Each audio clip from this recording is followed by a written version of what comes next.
दक्षिणी एशिया की राजनीति एक बार फिर करवट लेती हुई नजर आ रही है। जिस बांग्लादेश ने 1971 में खून संघर्ष और बलिदान के बाद पाकिस्तान से अलग होकर अपनी पहचान बनाई, उसी देश को लेकर आज सवाल उठ रहे हैं कि क्या इतिहास खुद को दोहराने की ओर बढ़ रहा है। राजनीतिक स्थिरता, बढ़ते विरोध, अल्पसंख्यकों पर हमले और सत्ता के सख्त रुख ने अंतर्राष्ट्रीय विशेषज्ञों को सोचने पर मजबूर कर दिया है कि कहीं पर्दे के पीछे कोई बड़ी भू राजनीतिक स्क्रिप्ट तो नहीं लिखी जा रही है।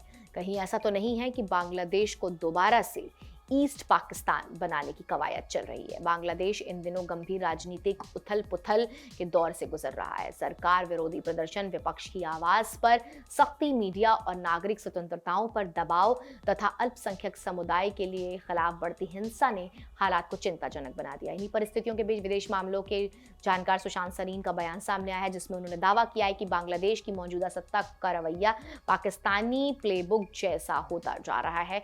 उनका कहना है कि छोटे विरोध प्रदर्शनों को भी राष्ट्रीय सुरक्षा के लिए खतरा बनाना, सहमति को देशद्रोह के चश्मे से देखना और सेना प्रशासन का बढ़ता दखल पाकिस्तान के पुराने मॉडल की याद दिलाता है। सुशांत सरीन के मुताबिक पाकिस्तानी प्लेबुक का आशय उस शासन रैली से है जिसमें लोकतांत्रिक असहमति को कुचलने के लिए सुरक्षा का तर्क दिया जाता है। पाकिस्तान में दशकों से सेना और खुफिया तंत्र का राजनीतिक पर प्रभाव रहा है। बांग्लादेश में भी अगर अंतरिम या मौजूदा सत्ता इसी राह पर आगे बढ़ती रही तो ये देश की लोकतांत्रिक आत्मा के लिए खतरे की घंटी साबित हो सकती है। हालांकि ये कहना कि बांग्लादेश सीधे पाकिस्तान के प्रभाव में जा रहा है, एक राजनीतिक विश्लेषक है, ना कि कोई आधिकारिक प्रक्रिया। कानून अंतर्राष्ट्रीय दृष्टि से देखें तो बांग्लादेश को दोबारा पाकिस्तान में शामिल होना बेहद असंभव और जटिल है।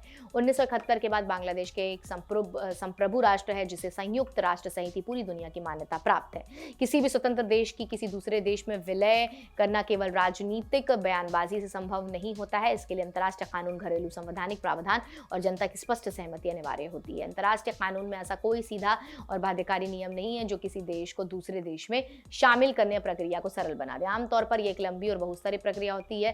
सबसे पहले दोनों देशों के बीच औपचारिक बातचीत और समझौते करने जरूरी होते हैं। इसके बाद शामिल होने वाले देश में जनपद संग्रह कराया जाता है ताकि ये साफ हो सके कि जनता का बहुमत इस फैसले के पक्ष में है या नहीं। जनमत संग्रह के बिना ऐसा कोई कदम अंतर्राष्ट्रीय स्तर पर वैध नहीं माना जाता। अगर किसी देश की जनता दूसरे देश में शामिल होने के पक्ष में मतदान कर दे तब भी उस फैसले को संवैधानिक रूप से वैध बनाना जरूरी होता है। बांग्लादेश के संविधान में ये कोई ऐसा प्रावधान नहीं जो पाकिस्तान में विलय की अनुमति देता हो। इसके अलावा संयुक्त राष्ट्र और अन्य अंतर्राष्ट्रीय संगठनों की मान्यता भी आवश्यक होती है। बिना अंतर्राष्ट्रीय स्वीकार्यता के ऐसा कोई कदम केवल कागजी फैसला बनकर रह जाएगा।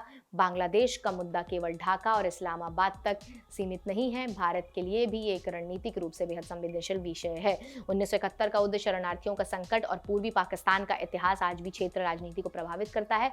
अगर बांग्लादेश में स्थिरता बढ़ती है या पाकिस्तान का प्रभाव गहराता है तो इसका असर भारत की सुरक्षा और दक्षिण एशिया के संतुलन पर पड़ सकता है।